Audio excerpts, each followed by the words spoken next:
Welcome to this week's episode of What's at Stake. I'm your regular host, Brian DeAngelis, sitting here in DC and bringing something a little different this week.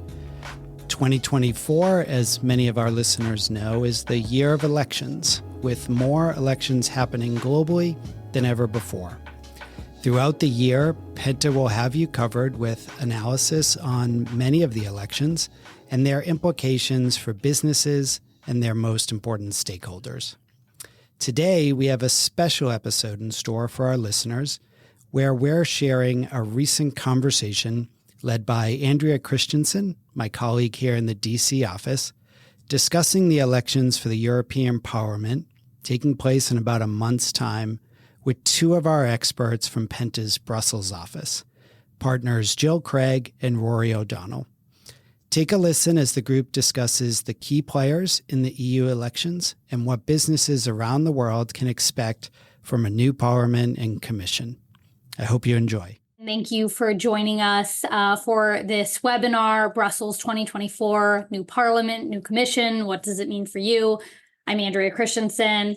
I'm a partner in our DC office, and I'll be your host and moderator for this discussion and what we can expect from the upcoming June elections in the EU and what the outcome could mean for American companies operating there.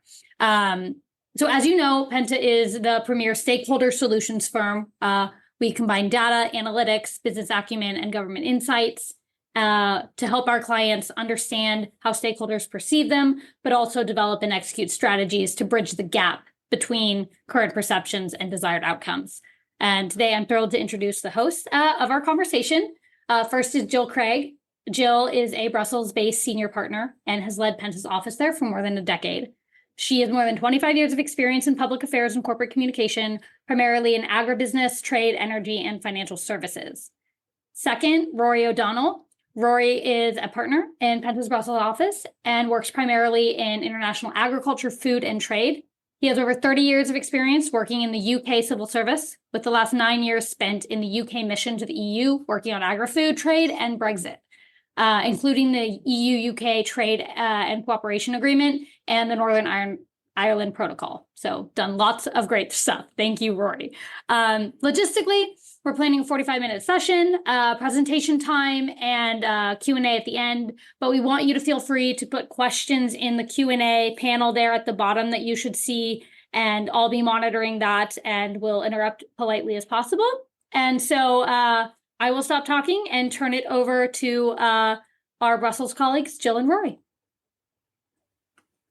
Thanks very much, Andrea. Great to be here and good to have the opportunity to talk about Europe to an American audience, and we're delighted to have that chance.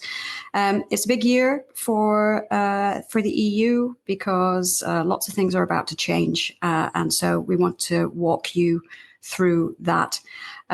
Andrea's already said a bit about what we are. We're definitely here, and certainly in a market like Brussels, to focus on improving the understanding between our clients and stakeholders who are primarily decision makers. That's what we do. Here is a bit of where we do that.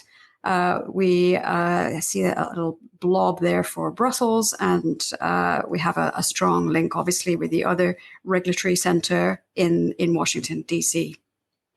So as I said, 2024 is a big year in the EU context. So we wanted to just, at the front end, give you some overview of the environment in which this European Parliament election is about to happen.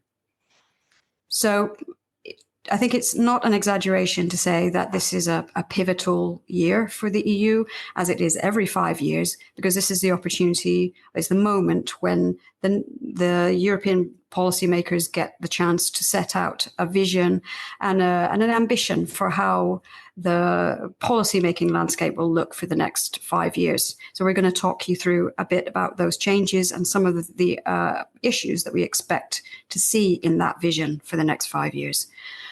We talked about the fact that it was an election year here.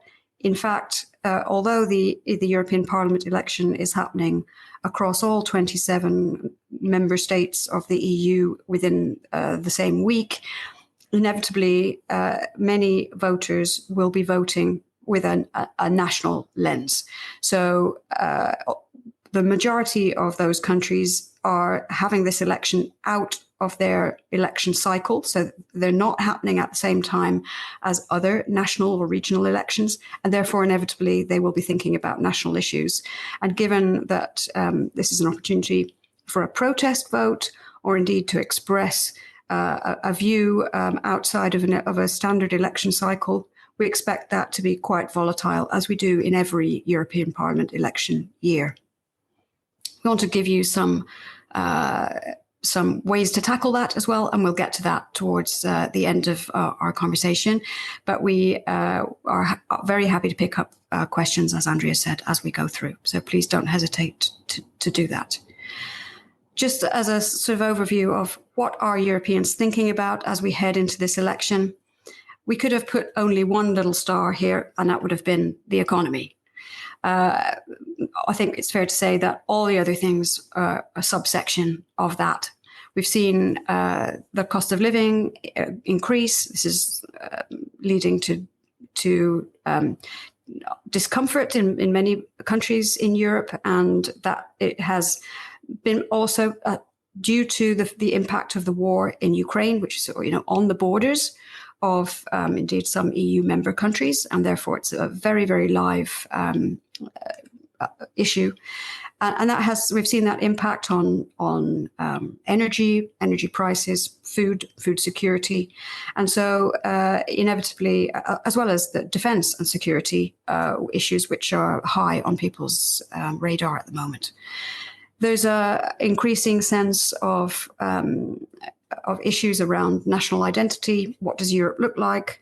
What we should be doing in Europe about migration from the Middle East and from Africa in particular. But Europe is yet to come up with a sensible solution for that, and therefore this is a topic which is rising up the national agenda as well. Also related in an economic sense, what is the ambition of climate policy now in Europe is a big question for the next 5 years. And Europeans will be thinking about that. Has it gone too far? We've seen farmer protests. We've seen rolling back of some policy agendas because the previous targets had perhaps been too ambitious. And so this is something else that is on the key list of topics that people are thinking about as we roll into this election. But I'm going to hand over now to Rory, who's going to talk us through actually what this means in practice in this changeover year. Very much, Jill. Good morning, afternoon, all. So I'm going to talk you through some of there's a risk of it getting techie. I'll do my best not to do that, but what actually happens. And as this slide shows, it's not just one thing that will happen. As Andrea and Jill have said, it's an election year in the EU. So the first thing that will happen between the 6th and 9th of June is European Parliament elections. They happen on different days in different member states, but the votes start to get counted after the last polling booth closes. So that's the first thing that will happen, and the results will be fairly clear the week after what the balance is within the new European Parliament. That is important because the European Parliament then have to have a role to play in the appointment of the next Commission President. A little bit about the Commission for non-Brussels bubble people. The European Commission is essentially the administrative wing of the European Union. Like many governments, it's broken down into different departments that deal with specific issues, so energy, transport, agriculture, you name it, and is staffed at the head by an appointee, a commissioner who is nominated by a member state. But the staff and the Commission are permanent employees of the European Commission, so effectively they're civil service.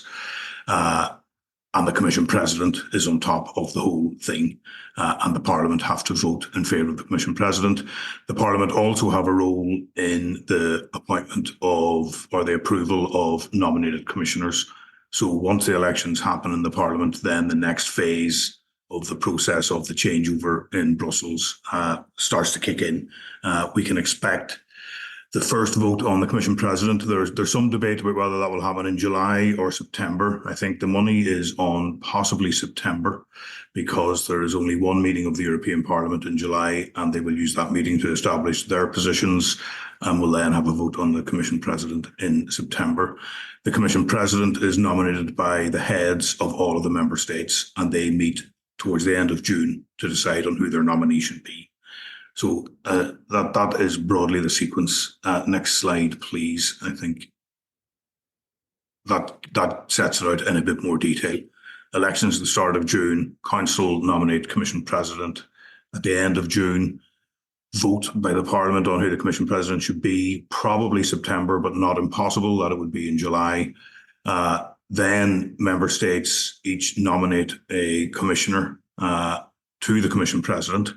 In previous years, the Commission President has asked for them to nominate a man and a woman so she can ensure balance across the Commission. Let's see if that happens this time or not. Member states will lobby for which portfolio they would like their Commission to have.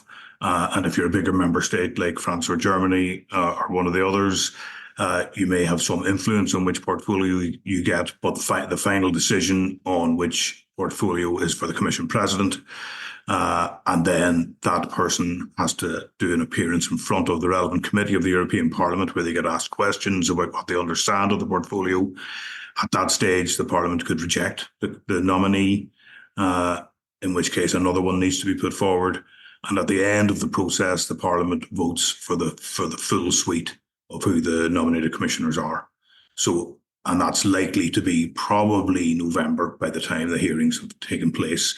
So even though the start of the process is in June, we then enter into approximately 6 months of wrangling over who gets what job and what that will then mean. So it's quite a protracted process, but by the end of the year, we should have a new commission in place. Worst case scenario, early next year. But so it's a bit of a journey between now and the end of the year.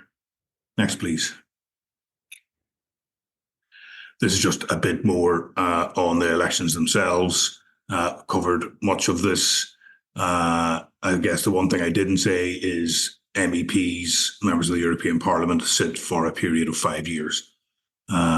So I don't think we need to say much more about that, except that polls suggest, and we get into it. It's okay, Jill, we can go to the next one.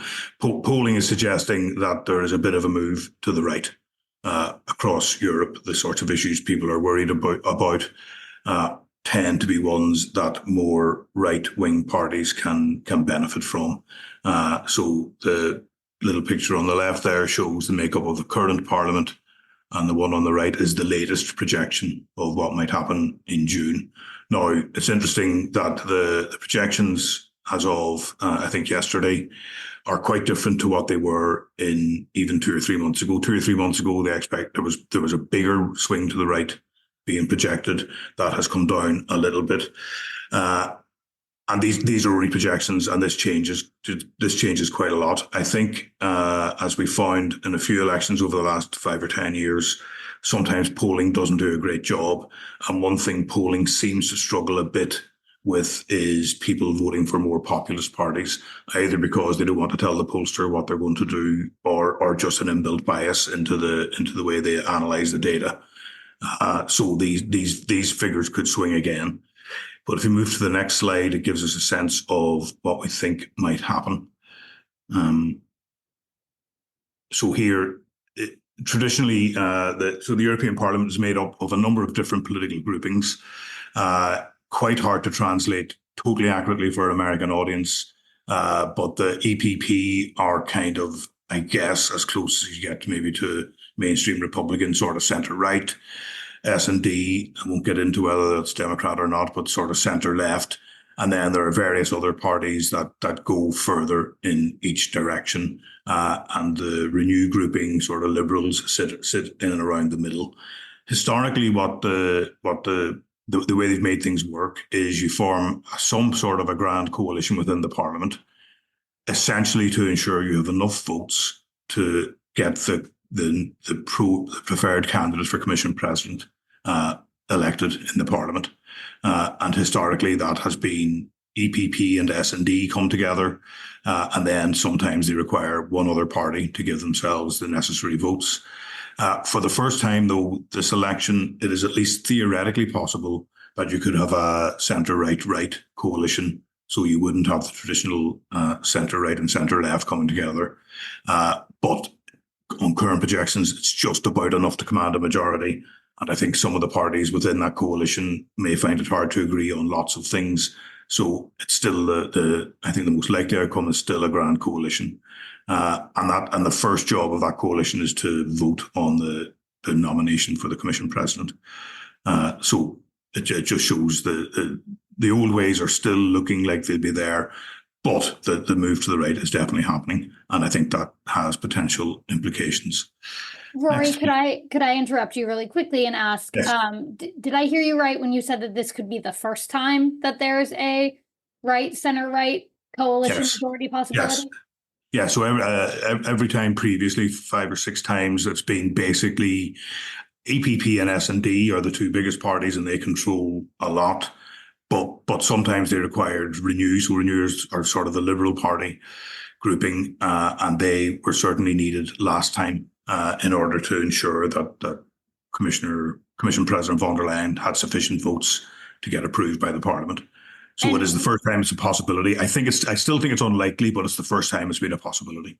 Okay, and what do you think would be the biggest changes that would come out of that possibility if there was a center-right coalition majority? Yeah, so I think on many issues, it would just be a slightly exaggerated effect. So, for example, climate ambition. I think if there was a centre-right grouping in control in the Parliament, you would probably have further watering down of some of the Green Deal. You would definitely have much more difficult discussions around migration.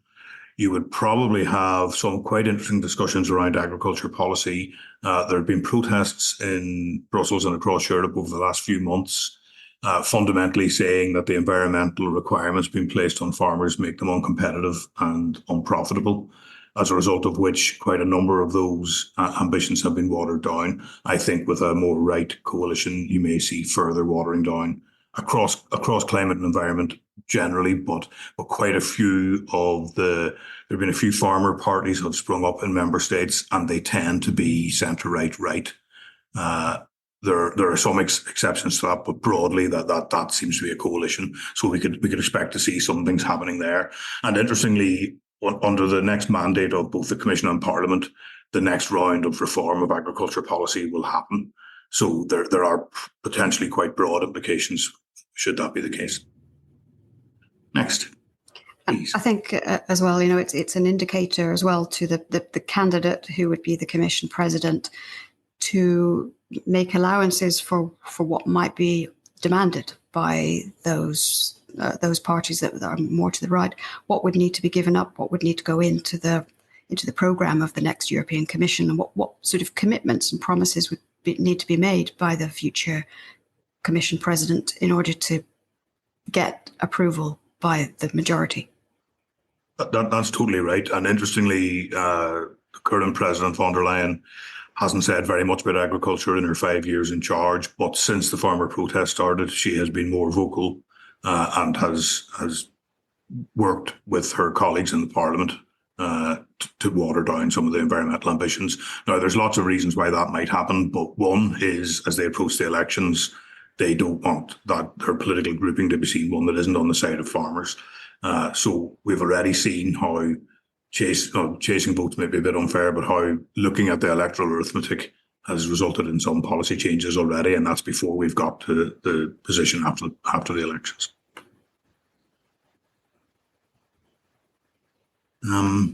Next, please.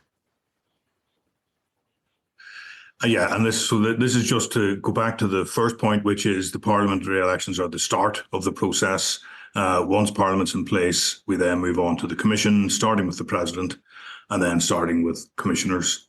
And the thing that's interesting about, in the same way as the President or the nomination for President of the Commission may need to make some concessions in order to secure the necessary votes in the Parliament to get approved, the people who are nominated for Commission portfolios will also have to have a hearing in the Parliament where they will be asked questions about what their priorities are, about whether they'll take up issue X or Y.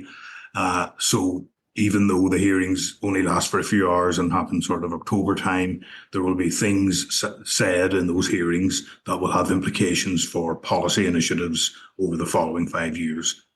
So you could see, for example, a trade commissioner being asked, do they have an ambitious trade agenda? Will they do a trade deal with country X, Y, or Z?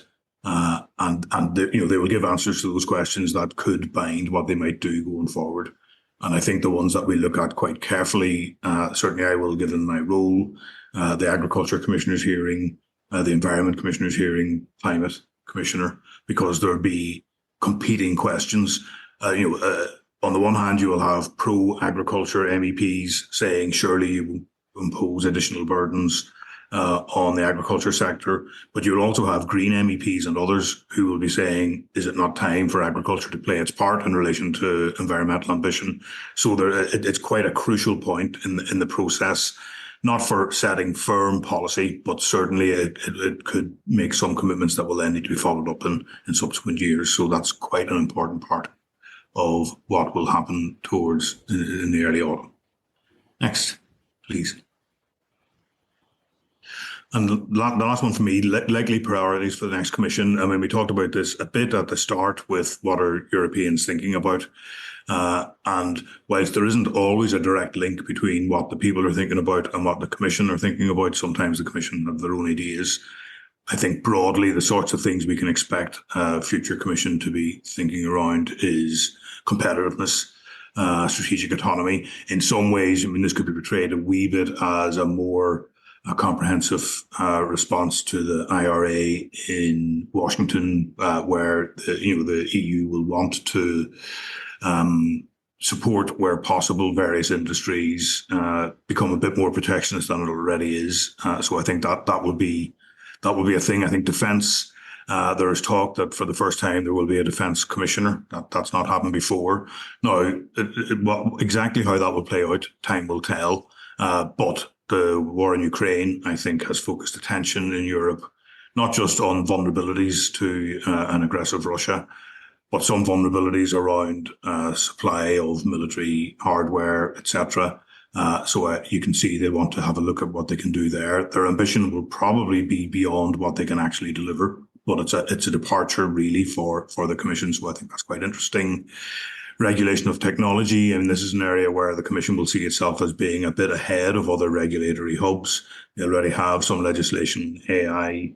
There is increasing talk in relation to what needs to be done around social media. It's become a bigger issue, young people, smartphones, those sorts of issues. The relevant Commissioner was on the news this morning talking about that. And I guess the instinctively, when the Commission sees a problem, it wants to regulate, so we can expect to see some stuff there. Climate environment will be interesting, and again, dependent on the parliamentary elections. Will they try and move back on some of the softening that's happened over the last 6 months or so, or will there be further softening? And that would be an active debate. Again, it's an area where the European Union sees itself as a world leader, ambitious in climate, and trying to lead the world and doing things like that. So it would be interesting to see, but we expect there will be something there. As I said earlier, agriculture, the next round of agriculture reform, which is a 2 or 3 year process, will start next year, I would guess. So that will be a big area. It still is the biggest budget in the European Union. It gets about a third of all the money that the European Union has. So it's a significant issue. And finally, migration. It's an issue, seems to be an issue everywhere now, not just in Europe, but it is increasingly an issue that it has struggled to deal with. But again, a move to the right of the Parliament, I think, will put additional pressure on the Commission to come forward with some proposals to try and deal with that. And I think that is it for me. I hand back to you, Nigel, unless I've forgotten a slide. Yep. Let's see. Oh, no. So indeed. So what would all of that mean for businesses that are operating in Europe? In very simple terms, I mean, obviously, if you are a US-based or a business based anywhere outside of the EU or indeed in the EU, you have to comply as a minimum with the rules that are in place in the EU. And that's just the cost of doing business, what we used to call a license to operate. That's a minimum. So that is knowing what's going on and what's going to affect you is a sort of minimum requirement, I suppose.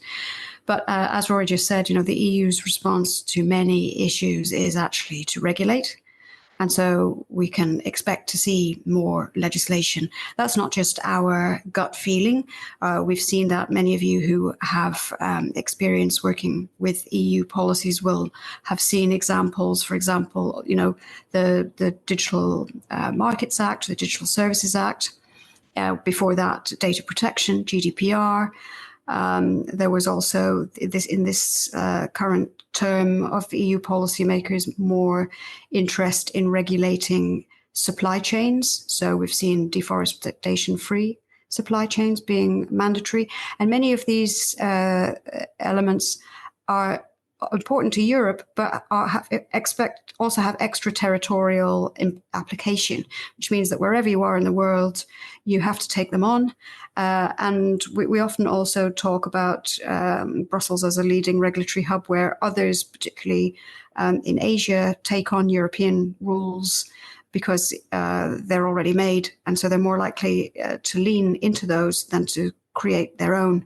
And therefore, given this likely response to issues, it's important that businesses are ready to deal with that expectation that we have that there be more legislation coming down the track. And equally then, the decision for each organization is what to do about that legislation that's coming. Should you engage and try to influence the outcome of those legislative discussions, or do you just want to wait and see, monitor what happens and accept, therefore, whatever the outcome is? Obviously, we would very much encourage you to do the former. There's a much better outcome for you if you've been involved in the process. And indeed, the European policymaker research that Penta has undertaken last fall, showed very clearly that European policymakers are very, very keen to hear more from business about what they want to see. They want to see data. They want to see input to policies, because we don't have enormous administrations here in Europe, and therefore, they want to make sure that they have all the data and input that they possibly can to make the best possible legislation at the end of it. Obviously, there are ways for you to keep in touch with what's going on in Brussels without working with us. There are very many Brussels-focused media outlets, not least Politico, Euractiv, and others who cover EU affairs very closely. But it's important also to be clear that after Washington, Brussels is still the largest hub for international journalists. And so many publications, US-based publications, have bureaus here, or certainly correspondents here, who will be covering some of the high-level topics which are of interest. Obviously, the more you want to get into the nitty-gritty of particular issues, then you will need to watch this much more closely. But there's very many ways in which you can keep up with what's going on at EU level by logging in, and we can certainly help out with advising on some of the areas, some of the outlets that you can tune into, many of which are free. So that's everything that we wanted to say to you at this point. But we wanted to give a sort of high level to allow you to ask us more detailed questions on issues that you are of particular interest to you. So we're all yours. Yeah, and Jill, I've got a couple questions here.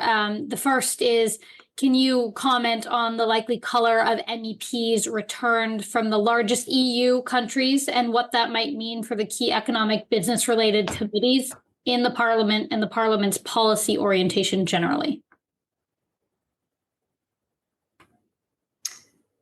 Rory, do you want to start? Yeah, so look, there is polling being done at member state level. So there is information around who's likely to return where. I think though there is a pattern across the EU that the the EPP, so the sort of centre-right grouping, is predicted to still be the largest party and potentially even slightly larger than it currently is in the next parliament. The parties that seem to be in for the most difficult time are the Renew Liberal grouping and the Greens. They seem to be having a tough time in the polls.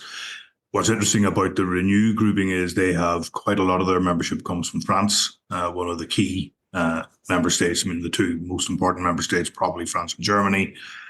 So we can expect to see the far right in France maybe take some of the more liberal MEP seats. So I think it is the pattern across member states will probably reflect the pattern across the whole parliament. I mean, one other point that I would make is turnout in European elections is generally quite a bit lower than turnout in national elections, and I think that allows more fringe parties to do well. You need to get, if you've got committed supporters, you can generally do quite well in the elections. So I don't think, even though the big industrial member states, you may think that will have a wider impact, I think the picture across the parliament will be reflected in member state elections as well. That's my sense. Yeah, just to add on as well, if you think about the Greens, which in the projections we showed in that slide, the Greens are the group which are projected to do the least, or to lose, the big losers. A lot of that loss is likely to come from Germany, where they sit in the government coalition at the moment, which is rather fraught. And therefore, it's likely that there'll be a protest in Germany against that, and that will be reflected in the European results. I mean, there's also a question mark about which committee structure we might actually have in the European Parliament. It's possible that might be reviewed as well. And those of us who've been around a bit longer have seen as well. I mean, a few years ago, particularly after the financial crisis, the Economic and Monetary Affairs Committee, which is the one that looks after all the financial services legislation, for example, was the one that everybody wanted to be on. We were almost fighting people off to get on into that committee. Whereas in this current mandate that's just coming to an end, people had to be almost corralled. Members of the European Parliament had to be harassed to join that committee because it was seen as a bit less sexy than other committees like environment and climate and other issues, which tech, which had more appeal. So it will be interesting to see again where the leading MEPs actually choose to sit and which issues they choose to follow, and that will be an indicator as well of which policies are likely to be the highest on the list of priorities. Thanks, Jill and Rory. Another question is, how much is the so-called mirror clause approach gaining support among political groups and industry, and how realistic is it to see an increase in such measures? Definitely going to leave that to Rory.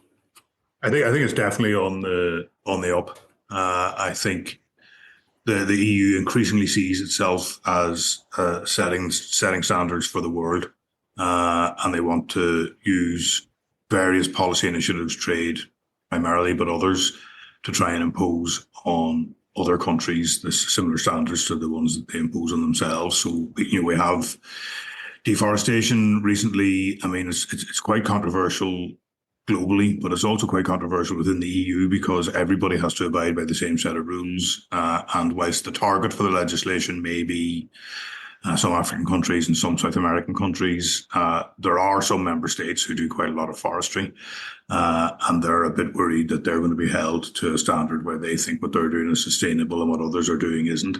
So I think we can expect to see an increase in the use of mirror clauses. I think it's a direction of travel that they've been down for a while. Thanks, Rory. And then another question is, are there any national issues in member states that are overshadowing the European-wide election rhetoric? I mean, Jill said a bit earlier, and I think she's right, that because it's an election that happens once every 5 years, I think national issues will probably dominate the European elections, even though they're electing people to the European Parliament rather than national parliaments. So where we've seen a move to the right in countries like Slovakia or Italy or Finland, I mean, there's across the EU, people will probably continue to vote on those sorts of questions. So whether it's migration or whether it's too much ambition in relation to climate, I think the basis of the elections will probably be problems they have at a national level, and I think that's just the nature of the fact that they're once every 5 years. In some countries, they are combining the European elections with other elections. In Belgium, for example, there are certainly regional elections happening at the same time. There might even be national elections. So there, the link is being made much more closely. People are going to the poll and they won't be able to distinguish between what do they think about at a European level versus what are they thinking about in relation to the part of the country they live in. So I think really national issues will probably be much more dominant than a broader European set of issues, would be my interpretation.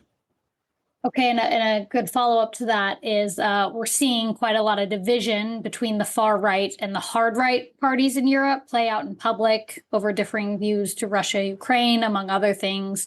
Is it possible that fears about their rise may be overblown, as they may not be disciplined enough to actually deliver a lot of their populist messages around anti-climate, anti-immigration, et cetera? Look, it's a very good question, and I think there is truth in it, but one note of caution. My own personal view is I think we might be underestimating how well the right and far right will do, but that's just a gut instinct. Let's see what happens. But I think the other thing that's happened that's quite interesting is, so in Italy we've got Giorgia Meloni has come in from quite a far right party, but has been moving towards the centre since her election, and is even thinking about which grouping in the European Parliament her party should sit post-election. So there's a combination of the extreme nationalist parties find it hard to coalesce around issues because they're so nationalist. So if all you care about is Slovakia, then you're not going to really care much about other member states. The slightly less hard right, but still fairly right, I think, are looking at ways in which they can get a bit more into the mainstream to maximise their influence. And I think it's quite interesting that some on the right are being a bit more pragmatic. And we've seen examples of that. In Italy, in France, I think things have changed a little bit as well. Marine Le Pen seems to have softened a bit, the party that her father was in charge of a few years ago. So the right are thinking about where they want to be and how they deal with that and how they maximise their influence. The harder right, I think maybe they'll stay a bit out in the cold for a while yet. But what will be quite interesting is, there is a process whereby parties can change which grouping they sit in the parliament, and that'll be interesting to observe because that will have implications for what happens with policy. And implicit in that question was, or explicit in that question was that not all of the parties that will be in that group or those groupings will actually agree with each other. And therefore, even though I agree with Rory that I suspect there will be a lot of them, they won't necessarily act as a tight-knit group and apply the weight of membership of a group that other more tight-knit groups like the centre-right or the centre-left are disciplined to do, because they're not used to working together with others and they don't agree with each other. And the other thing that I would add to that is that it's still to be seen. I mean, some of those parties, particularly in the far right, are populist by nature, and it would be interesting to see whether or not they actually want to contribute to the workings of the EU to move policy to the right and take on jobs and take on actual scrutiny of legislation, or whether they actually prefer, in fact, to disrupt and not get involved in the day-to-day work of the Parliament. And if they leave it to others, then it may well be that actually others that are used to actually being more cooperative in the Parliament could continue to do that, despite the fact that the numbers are against them. So I think there's still a lot of unknowns of how all of that will play out.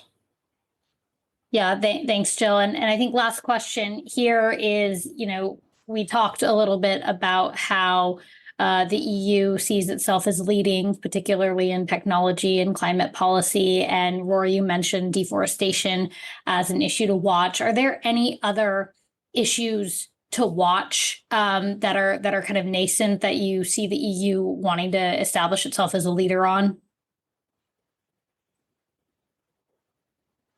When we were talking about what the likely priorities of the next commission would be, the top two that we put down were an industrial policy for Europe, sort of European competitiveness, and defence, because those are sort of the likely next big things. But frankly, we're probably in Europe behind the US and even China on both of those topics. So even though they're likely to be big priorities at EU level, we're probably not leadership issues. I think maybe we have to come back to the climate question. It's still very unclear, as we've said, whether we'll be driving that forward in Europe in the same way, and hailing our credentials as leaders there, or whether we'll walk back from that. So I think still some unknowns there as well. Great, thank you. And there is one last question. Any predictions on Ursula von der Leyen being the next Commission president?